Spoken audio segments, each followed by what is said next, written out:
الحمد لله نحمده ونستعينه ونستغفره ونؤمن به ونتوكل عليه ونعوذ بالله من شرور أنفسنا ومن سيئات أعمالنا من يهده الله فلا مضل له ومن يضلل فلا هادي له وأشهد أن لا إله إلا الله وحده لا شريك له وأشهد أن سيدنا وسندنا ونبينا وإمامنا ومولانا محمدا عبده ورسوله صلى الله عليه وعلى آله وصحبه وبارك وسلم تسليما كثيرا كثيرا. أما بعد فأعوذ بالله من الشيطان الرجيم. بسم الله الرحمن الرحيم. وإذا سألك عبادي عني فإني قريب أجيب دعوة الداع إذا دعان. صدق الله العظيم.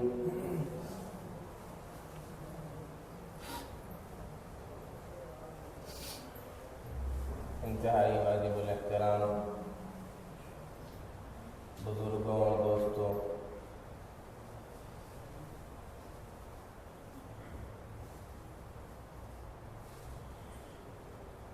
دعا اللہ تبارک و تعالی نے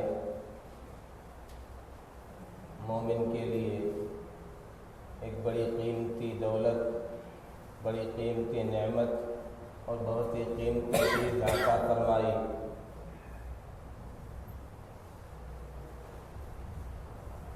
دعا کے متعلق آقا صلی اللہ علیہ وسلم نے ارشاد فرمایا، الدعاء هو العبادہ، کہ دعا ہی عبادت ہے. ایک موقع پر ارشاد فرمایا، الدعاء مخ العبادہ، دعا یہ عبادت کا مغز ہے.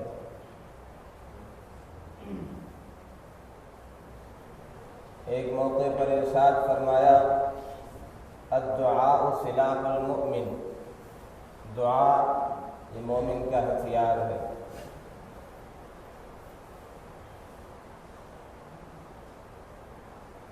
اللہ تعالیٰ نے قرآن مجید میں ارشاد فرما دیا کہ محبوب، میرے بندے جب میرے متعلق سوال کریں، پوچھے کہ میں قریب ہوں یا دور، تو انہیں بتلا دیجئے فإنی قریب، میں بہت ہی قریب ہوں. اور جب میرے بندے مجھ سے سوال کرتے ہیں، دعا کرتے ہیں، مانگتے ہیں، تو میں ان کی دعاؤں کو قبول کرتا ہوں، ان کی دعاؤں کا جواب دیتا ہوں.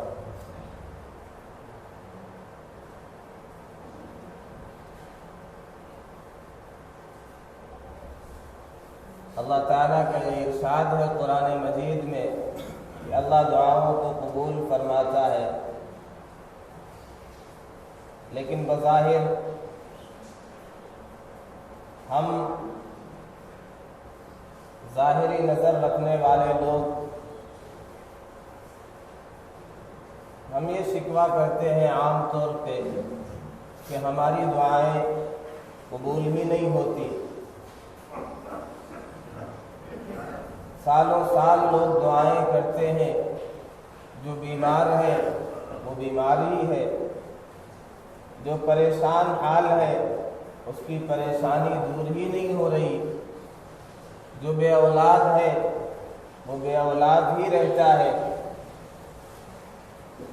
ادھر تو ارشاد ربانی ہے، اس میں کوئی شک اور شبہ نہیں. پھر کیا وجہ ہے کہ دعا جسے عبادت کہا گیا، جسے سلاح المؤمن کہا گیا، یہ بے اثر کیوں ہے؟ یہ دعائیں ہماری رائے گاہ کیوں جا رہی ہیں؟ دعائیں ہماری قبول کیوں نہیں ہو رہی؟ ہم دعائیں کرتے ہیں، مساجد میں دعائیں ہوتی ہیں، گھروں میں دعائیں ہوتی ہیں، مدارس میں، خانقاہوں میں دعائیں ہوتی ہیں، پھر بھی حالات تبدیل نہیں ہو رہے، پریشانیاں دور نہیں ہو رہی، بلکہ ایسا لگتا ہے کہ بد سے بدترین حالت ہوتی جا رہی ہے، پریشانیاں اور مسائل اور بڑھتے جا رہے ہیں۔ آخر وجوہات کیا ہیں؟ اسباب کیا ہیں؟ ہمیں چاہیے کہ ان اسباب سے واقف ہوں، ان وجوہات سے واقف ہوں، اور وہ موانع اور وہ رکاوٹیں جو دعا کی قبولیت میں حائل ہیں انہیں دور کرنے کی کوشش کریں۔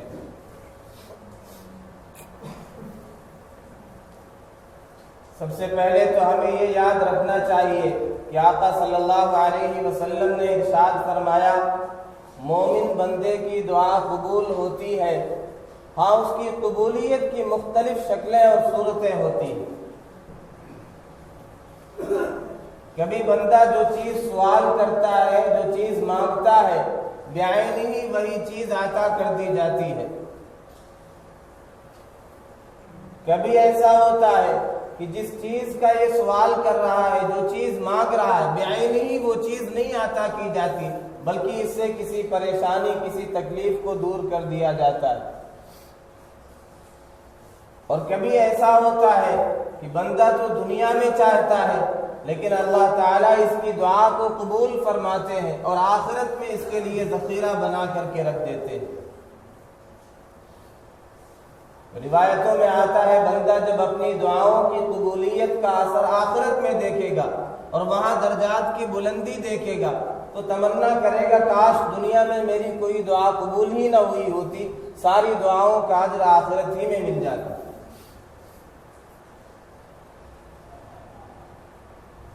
ایسا بھی ہو سکتا ہے ہم یہ سمجھتے ہوں دعائیں قبول نہیں ہو رہی، لیکن وہ دوسری شکل سے، دوسرے طریقے سے دعا قبول ہو رہی ہے، ہم بعینہ ہی جس چیز کا مطالبہ کر رہے ہیں وہ چیز نہیں مل رہی، لیکن وہ دعا بہرحال قبول ہو رہی۔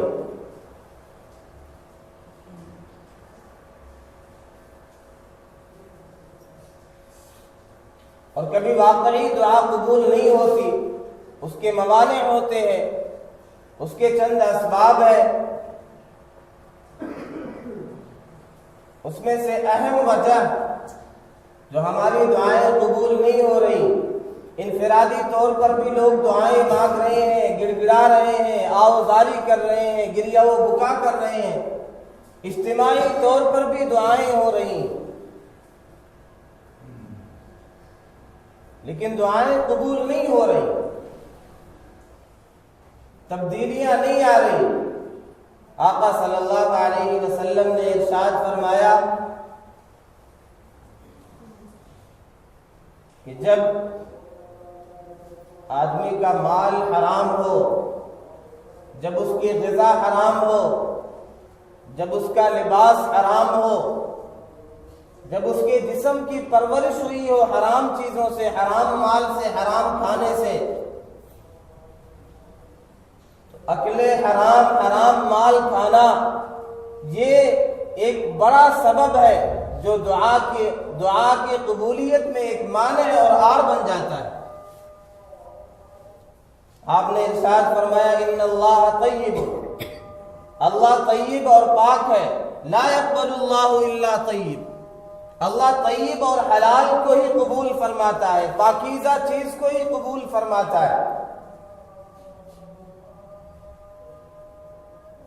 اور اللہ نے جس چیز کا حکم اپنے رسولوں کو دیا، پیغمبروں کو دیا، یا ایھا الرسل کلوا من الطیبات واعملوا صالحا، پاکیزہ رزق کھاؤ، حلال روزی استعمال کرو، پھر نیک اعمال کرو، پھر دعائیں کرو، تو اسی چیز کا حکم ایمان والوں کو، بندوں کو بھی دیا گیا۔ پھر آپ نے ارشاد فرمایا کہ ایک آدمی یطیل السفر، لمبا سفر کرتا ہے، حرم جاتا ہے، خانہ کعبہ پہنچتا ہے، اس کی حالت یہ ہے اشعث اکبر، پریشان حال ہے، پراگندہ بال ہے، یمد یدیہ، اپنے ہاتھوں کو دراز کرتا ہے۔ دعا کی قبولیت کے جو اسباب ہوتے ہیں وہ کئی اسباب اس کے اندر پائے جا رہے ہیں۔ ایک تو مسافر کی دعا قبول ہوتی ہے، یہ بندہ مسافر ہے جو لمبا سفر کر کے مکہ جاتا ہے، پھر اس کی حالت تواضع والی، مسکین والی، پریشان حال ہے، پراگندہ بال ہے۔ پھر قبولیت کا ایک سبب یہ بھی ہے کہ آدمی اپنے ہاتھ کو دراز کرے۔ دعا کے آداب میں سے یہ بھی ہے کہ ہاتھ کو اٹھایا جائے۔ آپ نے ارشاد فرمایا ان اللہ حی کریم، اللہ حیا والا ہے، سخی ہے، کریم ہے۔ جب بندہ ہاتھ اٹھاتا ہے اپنے رب کے سامنے، اللہ اس بات سے حیا فرماتا ہے کہ خالی ہاتھ اسے لوٹا دے۔ تو یہ اپنا ہاتھ بھی دراز کر رہا ہے، ہاتھ بھی اٹھائے ہوئے، پھیلائے ہوئے ہے، لمبا سفر بھی کیا ہوا مسافر بھی ہے، پریشان حال بھی ہے۔ دعا کے قبولیت کے آثار پائے جا رہے ہیں، اور خانہ کعبہ پہنچ گیا، ایک مقدس اور محترم جگہ ہے، لیکن اس کی حالت آپ نے بیان فرمائی، مطعمہ حرام مشربہ حرام، اس کا کھانا بھی حرام ہے، اس کا پینا بھی حرام ہے، ملبسہ حرام، اس کا لباس بھی حرام ہے۔ آپ نے فرمایا انا یستجاب لذلک، اس کی دعا کہاں سے قبول ہو؟ یہ سارے اسباب قبولیت کے جمع ہوتے ہوئے صرف ایک چیز ہے کہ اس کی ساری چیزیں حرام ہیں۔ حرام اس کا کھانا ہے، حرام اس کا پینا ہے، حرام اس کا لباس ہے۔ ان حرام چیزوں کی وجہ سے اس کی دعا قبول نہیں ہوئی۔ وہ یا ربی کی صدا بھی لگا رہا ہے، مکے میں ہے، حرم میں ہے، اس کے باوجود حرام کھانے کی وجہ سے، حرام چیزوں کے استعمال کرنے کی وجہ سے دعا قبول نہیں ہو رہی۔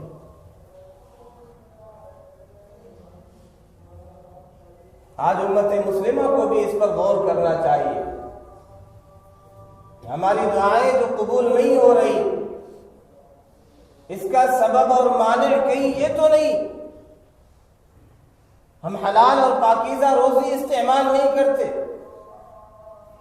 حرام مال کے استعمال اور حرام لباس کے استعمال اور حرام کمائی کی وجہ سے کہیں ایسا تو نہیں کہ ہماری دعائیں رد کر دی جا رہی۔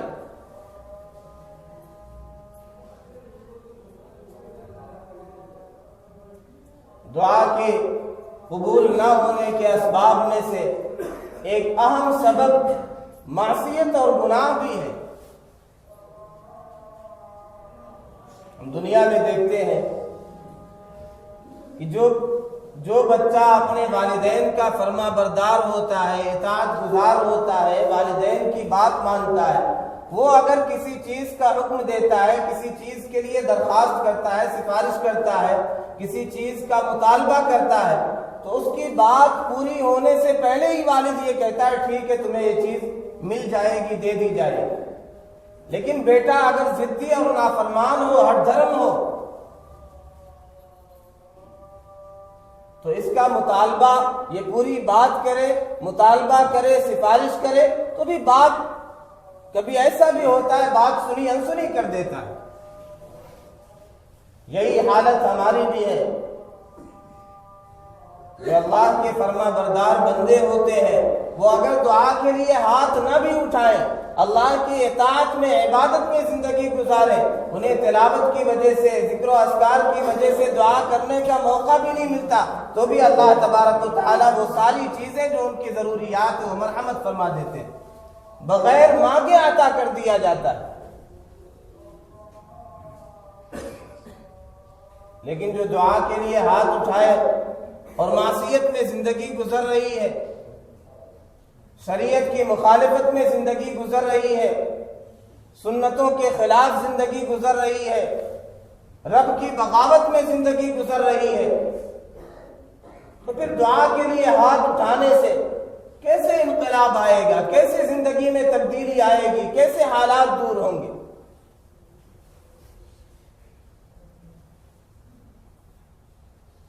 ایک حدیث میں آتا ہے اگر وہ لوگ جو مجھے پہچانتے ہیں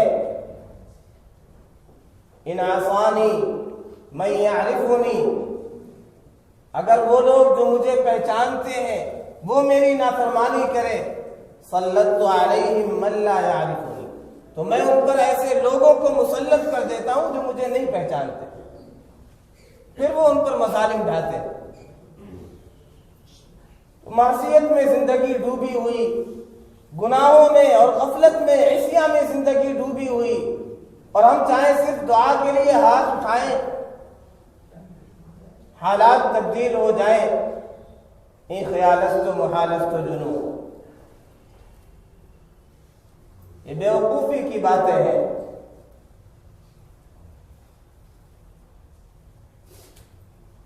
ہماری دعائیں قبول نہ ہونے کے اسباب میں سے ایک سبب یہ بھی ہے کہ ہم میں سے ہر شخص ظالم ہے۔ یہ سوال ہوتا ہے، عام طور پہ لوگ کہتے ہیں کہ امت مظلوم ہے، مقہور ہے، مغلوب ہے، پریشان حال ہے، سالہ سال سے دعاؤں پر دعائیں ہو رہی ہیں، اور حدیث میں کہا گیا کہ مظلوم کی دعا تو ڈائریکٹ قبول ہوتی ہے، لیس بینہ و بین اللہ حجاب، اس دعا کے درمیان اور قبولیت کے درمیان کوئی آڑ اور رکاوٹ نہیں ہوتی، تو مظلوم امت اس کی دعائیں قبول کیوں نہیں ہو رہی؟ علماء نے جواب دیا کہ ہم میں سے ہر شخص اپنے دائرے میں ظالم ہے۔ شوہر بیوی پر ظلم کرتا ہے، بیوی شوہروں کے ناک میں انہوں نے دم کر رکھا ہے، والدین اولاد پر ظلم کرتے ہیں، اولاد والدین سے بغاوت کرتے ہیں، نافرمانی کرتے ہیں، مالک اپنے مزدور پر ظلم کرتا ہے، مزدور اپنے گھر میں جو اس کے ماتحت ہیں ان پر ظلم کرتا ہے، امام مؤذن کا حق طلب کرتا ہے، اس پر ظلم کرتا ہے، مؤذن خادم پر ظلم کرتا ہے۔ ہر کوئی اپنے دائرے کار میں غور کرے، ہر کوئی اپنے ماتحتوں پر کسی نہ کسی اعتبار سے ظلم کرتا ہے۔ اگر کوئی ظلم نہیں کرتا تو اس وجہ سے نہیں کہ وہ پاک دامن ہے، عفیف ہے، بلکہ اس وجہ سے کہ اسے قدرت ہی نہیں، وہ عاجز ہے، وہ کمزور ہے، وہ نہیں کر سکتا ظلم، اس وجہ سے نہیں ظلم کر رہا۔ تو اللہ تعالیٰ نے ایک ظالم پر دوسرے ظالم کو مسلط کر دیا، وَكَذَلِكَ نُوَلِّي بَعْضَ الظَّالِمِينَ بَعْضًا بِمَا كَانُوا يَكْسِبُونَ۔ اس کی ایک تفسیر یہ کی گئی کہ ہم ظالموں کو ایک ہی ساتھ کھڑا کریں گے میدان محشر میں، ان کی ایک جماعت، ایک گروپ ہوگا۔ ایک مطلب مفسرین نے اس کا یہ بھی بیان کیا کہ اللہ تعالیٰ ایک ظالم پر دوسرے ظالم کو مسلط فرما دیتے ہیں۔ جیسے وہ ایک لطیفہ مشہور ہے، کسی شوہر نے ارادہ کیا کہ دوسرا نکاح کروں گا، پورے انتظامات کر لیے، ساری تیاری کر لی، اتفاق سے بیوی کو معلوم ہو گیا کہ جناب دوسری شادی کی پلاننگ کر رہے ہیں، تیاری کر رہے ہیں۔ امام صاحب سے بات کر لی کہ جمعے کی نماز کے بعد نکاح ہوگا، دوسرا نکاح ہوگا۔ اب ادھر اہلیہ کو علم ہو گیا، ساری تیاری اس نے دیکھ لی، بہت ہی شاندار کھانا تیار کیا، کھانا بنا کر کے کھلایا، آرام سے سلا دیا۔ جب ان کی نیند کھلی، کپڑے دیکھنے لگے، جمعے کی تیاری میں مشغول ہو گئے۔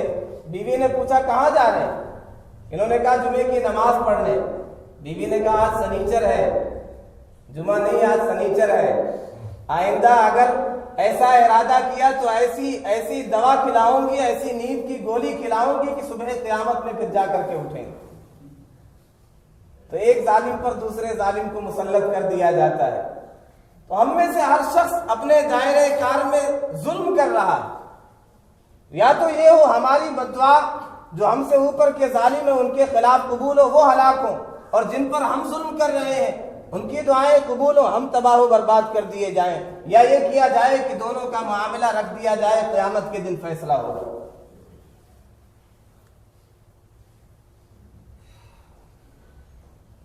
اس وجہ سے بھی دعائیں قبول نہیں ہوتی۔ صرف اوپر جا کر کے کرپشن نہیں ہوتا، صرف اعلیٰ عہدیداران کرپشن نہیں کرتے، مسجدوں میں بھی جوتے چوری ہوتے ہیں۔ تو ہر جگہ یہ ساری چیزیں، جب ہم شکوہ کرتے ہیں تو اپنے دائرے کار میں بھی نظر دوڑانا چاہیے۔ دعا کے قبول نہ ہونے کے اسباب میں سے ایک اہم سبب یہ بھی ہے کہ ہم امر بالمعروف نہی عن المنکر اس فریضے کو چھوڑ دیں۔ ہم میں سے ہر شخص اپنے یہاں، اپنے گھر میں، اپنے حجرے میں، اپنے کام میں مشغول ہے، اس فرض منصبی کو بھول گیا۔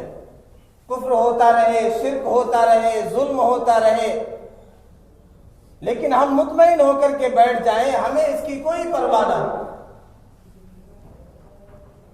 جب یہ حالت ہو جائے تو آپ نے ارشاد فرمایا تھا مروا بالمعروف وانہوا عن المنکر، امر بالمعروف اور نہی عن المنکر کرتے رہو، اس سے پہلے کہ وہ وقت آ جائے جب تم اس فریضے کو چھوڑ دو گے تو پھر تم دعائیں کرو گے، دعائیں قبول ہی نہیں ہوں گی۔ ایک روایت میں ہے تمہارے خیار، تمہارے صلحاء اور نیک لوگ دعائیں کریں گے لیکن پھر بھی دعائیں قبول نہیں ہوں گی۔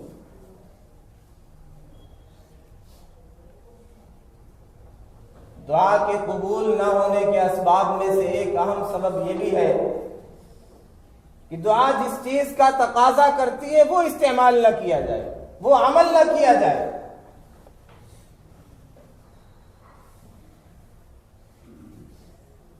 ترک الاسباب بما یقتضیہ الدعاء، دعا جن چیزوں کا تقاضا کرتی ہے ان اسباب کو اختیار نہ کیا جائے۔ اللہ تعالیٰ نے دنیا کو دار الاسباب بنایا ہے۔ اللہ نے یہ نہیں کہا کہ ہر چیز کا مسئلہ تم صرف بیٹھ کر کے اللہ ہی اللہ کرو، دعائیں ہی دعائیں کرتے رہو۔ کسی کو بھوک لگی ہے تو صرف دعا کرنے سے اس کے منہ تک پانی اور کھانا نہیں پہنچ جائے گا۔ کوئی بچہ یہ چاہتا ہے امتحان میں اعلیٰ نمبرات سے کامیابی حاصل کرے، وہ صرف دعا ہی کرے، یا اللہ میں ٹاپ آ جاؤں، میں امتیازی نمبرات سے کامیاب ہو جاؤں۔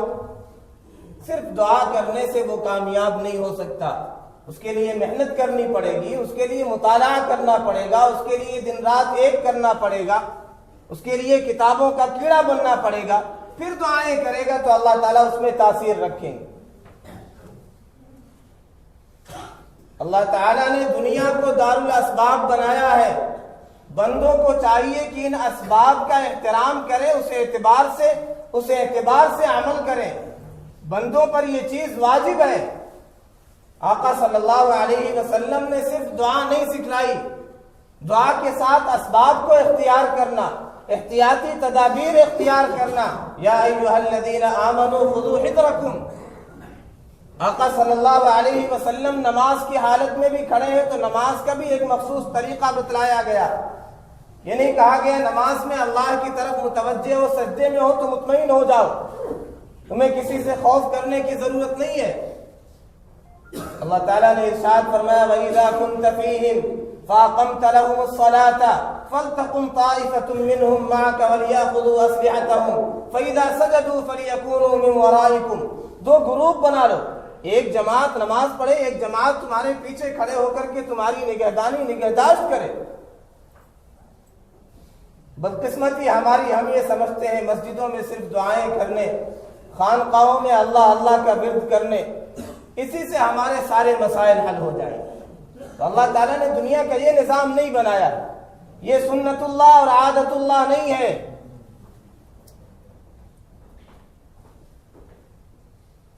اللہ تعالیٰ نے حکم دیا ہے کہ ان اسباب کو اختیار کریں، احتیاطی تدابیر کو اختیار کریں، پھر اللہ کی طرف متوجہ۔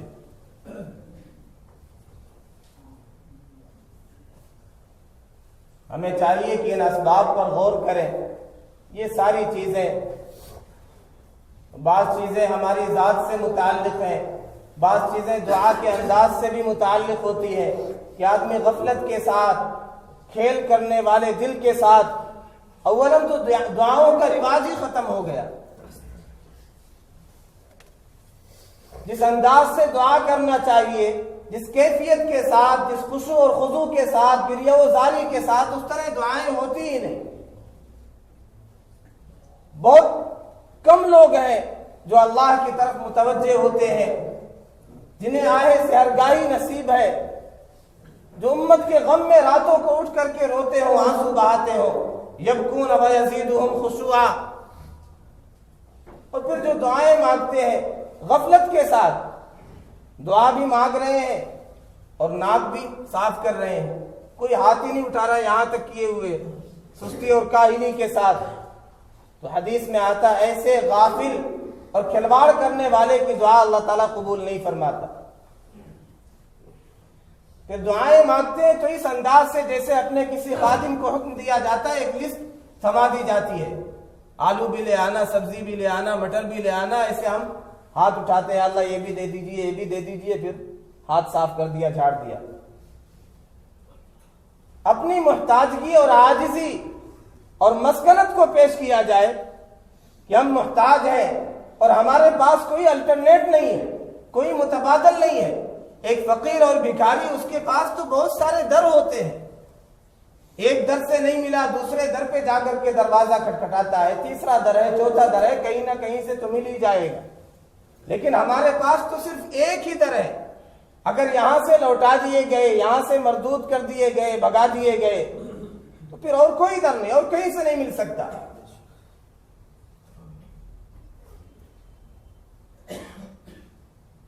آپ نے ارشاد فرمایا تمہاری دعائیں قبول ہوتی ہیں جب تک تم جلدی نہ مچاؤ۔ ہماری بدقسمتی، ہم جلد باز بھی بہت ہیں، ایک ہفتہ دو ہفتہ دعا کریں گے، ایک ہفتہ تک قنوت نازلہ بھی پڑھ لیں گے، آیت کریمہ استغفار بھی کر لیں گے، اس کے بعد مایوس ہو کر کے بیٹھ جائیں گے۔ انبیاء کرام علیہم الصلاۃ والتسلیم کی زندگیاں، ان کی دعائیں قرآن میں جا بجا اس کا تذکرہ ہے۔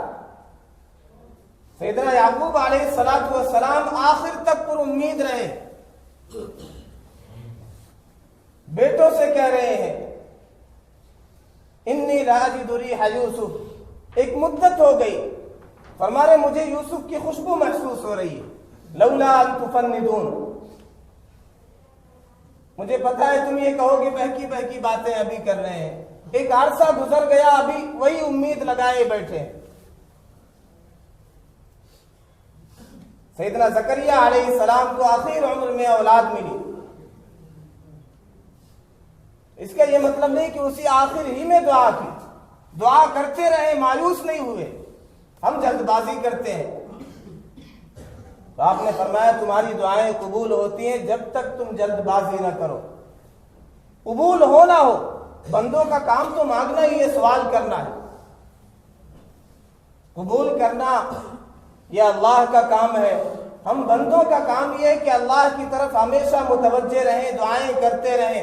قبولیت کی مختلف شکلیں ہو سکتی ہیں، تو کسی نہ کسی اعتبار سے انشاءاللہ اگر یہ سارے اسباب اور موانع اسے دور کرنے کی کوشش کریں گے جو دعا کی قبولیت میں حائل بنتے ہیں، تو انشاءاللہ ہماری دعا ضرور قبول ہوگی اور حالات ضرور تبدیل ہوں گے۔ اللہ رب العزت والجلال کہنے سننے سے زیادہ عمل کرنے کی توفیق نصیب فرمائے، ہماری دعاؤں میں تاثیر پیدا فرمائے۔ وآخر دعوانا الحمدللہ رب العالمین۔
الحمد لله